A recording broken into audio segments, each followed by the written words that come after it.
I'm the Chief Communication Strategist for Weber Shandwick, based in Washington, D.C. I've been with the firm for 22 years. I myself spend most of my time actually counseling clients on crises because, again, there's a very fine line and sometimes there's no line at all. The two main differences, and they're enormous, I mean, they're calling them revolutionary is not an understatement, is the number of outlets that exist that didn't exist when I started in the business or when I started at Weber Shandwick.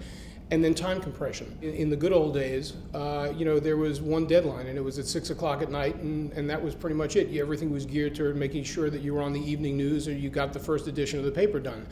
Now there's a deadline every nanosecond. It forces you to think faster, it forces you to react faster, it forces you to do things faster, and to compress the language that you use to a remarkably short degree. I mean, 140 characters in Twitter is not necessarily the best way to conduct public policy, but sometimes it has to be done that way. And while we think that's a new phenomenon, the fact of the matter is it's been with us as long as humans have communicated. 150 years ago when the telegraph came into being, people thought that was a revolution.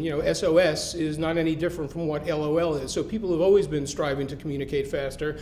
And I always tell my clients that Thomas Jefferson used to say, I would have written the letter shorter if I had more time to write. So compression has always been a part of our life. Where it's going, I don't think anybody can actually predict. I mean, it's hard to imagine that you can compress the time anymore. It's pretty much reaching the limit of the human thought process. At the end of the day, I still firmly believe that it's all about the words and the messages, and you've got to get those right, and if it takes you an extra 5 seconds to say it, well, then you ought to say it. But it certainly has changed the nature of public affairs, it's changed the nature of the news, and it's changed the nature of the way we talk to our clients and tell them that they have to react.